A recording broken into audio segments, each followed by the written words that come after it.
محترمہ میری کا تعلق شکاگو امریکہ سے ہے۔ وہ اعلیٰ تعلیم یافتہ اور باصلاحیت خاتون ہیں۔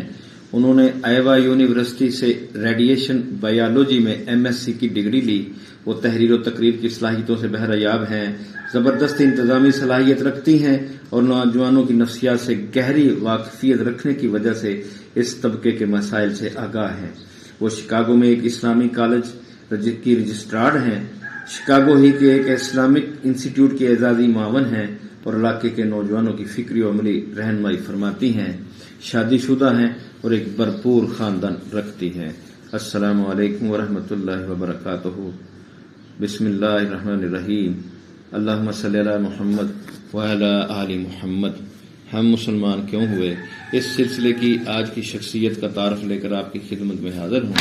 آج کی شخصیت کا تعلق امریکہ سے ہے اور ان کا نام ہے میری علی۔ تو ان کی داستان شروع کرنے سے پہلے آپ میرا YouTube چینل سبسکرائب کر دیں اور بیل آئیکن بھی پریس کر دیں تاکہ اس طرح کی ایمان افروز داستانیں آپ تک پہنچتی رہیں۔ تو ان کی کہانی انہی کی زبانی۔ میرا بھائی نام میری تھا۔ مسلمان ہونے کے بعد بھی میں نے یہی نام برقرار رکھا ہے، جس نام کا ذکر قرآن میں بھی موجود ہے۔ اس سے اچھا نام اور کیا ہو سکتا ہے۔ میں 30 جنوری 1939 کو آئیوا اسٹیٹ کے ایک چھوٹے سے قصبے میں پیدا ہوئی۔ میرے والدین عیسائی ہیں اور اچھی اخلاقی قدروں کے حامل ہیں۔ میری صرف ایک بہن ہے، کوئی بھائی نہیں ہے۔ میں اسلام سے سب سے پہلے اس وقت متعارف ہوئی جب میں ہائی اسکول میں تھی۔ وہاں مجھے اسلام کے بارے میں ایک مضمون لکھنا پڑا۔ اس حوالے سے مجھے مختلف کتب کا مطالعہ کرنا پڑا۔ پھر جب میں گریجویشن کر رہی تھی تو اسلام سے دوسری بار آمنا سامنا ہوا۔ ایک مسلمان لڑکی سے ملاقات ہوئی جس نے مجھے اسلام کے بارے میں کتابیں فراہم کیں۔ میرے ذہن میں عیسائیت کے بارے میں مختلف سوالات پیدا ہوتے رہتے تھے۔ افسوس مجھے ان کا جواب نہ مذہبی رہنما دیتے تھے نہ بائبل سے تشفی ہوتی تھی۔ ان سوالوں کے جواب مجھے اسلام نے اور قرآن نے فراہم کیے اور بالآخر اسلام سے متعارف ہونے کے 4 سال کے بعد میں نے اسلام قبول کر لیا۔ اسلام کے جس پہلو نے مجھے سب سے زیادہ متاثر کیا وہ عقائد کا عقل کے عین مطابق ہونا اور ہر شعبہ حیات سے متعلق رہنمائی فراہم کرنا ہے۔ مجھے مسلمان مصنفین میں سب سے زیادہ سید قطب نے متاثر کیا۔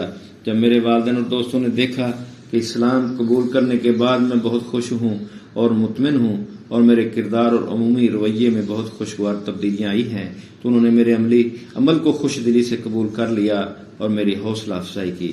اسلام قبول کرنے کے بعد جب میں نے عملی طور پر اسلامی تعلیمات پر عمل کرنا شروع کیا تو یہ تبدیلیاں اپنے آپ میں محسوس کیں۔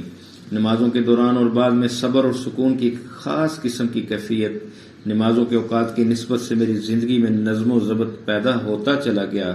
اسلامی طرز زندگی کو اختیار کرنے کے نتیجے میں بے پناہ قلبی سکون اور اطمینان کی دولت میسر آ گئی۔ عہد حاضر میں تبلیغ اسلام کے لیے ہمیں 3 طرح کا انداز اختیار کرنا چاہیے۔ اول، ہر مسلمان کو شعوری طور پر احساس کرنا چاہیے کہ اسے اپنے عمل اور کردار کے اعتبار سے ساری دنیا کو یہ بتانا ہے کہ مسلمان کسے کہتے ہیں، معاشرے میں اس کا رویہ کیسا ہوتا ہے اور مختلف معاملات میں اسے کس کردار کا مظاہرہ کرنا ہے۔ دوم، ایک مسلمان کو غیر مسلموں تک بڑے ہی احسن طریقے سے اسلام کا پیغام ضرور پہنچانا چاہیے۔ سوم، ہر مسلمان کو کوشش کرنی چاہیے کہ وہ دعوت و تبلیغ کے اداروں اور جماعتوں سے وابستگی اختیار کرے اور مالی اور اخلاقی اعتبار سے ان کے ساتھ تعاون کرے۔ میرے خیال میں آج دنیا بھر میں مسلمان جو ذلت و رسوائی اور ناکامی کی علامت بنے ہوئے ہیں، اس کا سبب یہ ہے کہ انہوں نے سچے مسلمانوں کا چلن ختم کر دیا ہے۔ یہ المیہ اس لیے رونما ہوا کہ مسلمانوں نے قرآن پاک اور پیغمبر اسلام صلی اللہ علیہ وسلم کی سنت کو ترک کر کے اپنے فقہی مسالک کی پیروی کو اسلام سمجھ لیا اور وہ فرقوں اور گروہوں میں بٹ کر رہ گئے۔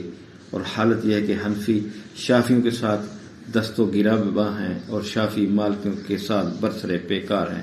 وہ فروعی مسائل پر اپنی صلاحیتیں تباہ کر رہے ہیں، قرآن و سنت سے دور ہوتے جا رہے ہیں اور پوری دنیا میں تماشا بن گئے ہیں۔ ایشیا اور خصوصاً پاکستان کے مسلمانوں کے لیے میرا پیغام یہ ہے کہ وہ خود بھی باعمل مسلمان بنے اور امریکہ، یورپ اور دیگر غیر اسلامی ممالک کے لیے روشن مثال بنے تاکہ ان ملکوں میں اسلام کی روشنی تیزی سے پھیلے۔ الحمدللہ آج کی شخصیت کا تعارف ختم ہوا، انشاءاللہ پھر کسی دوسری شخصیت کا تعارف لے کر آپ کی خدمت میں حاضر ہوں گا۔ تب تک کے لیے اجازت، اللہ حافظ، اللہ آپ کا حامی ناصر ہو۔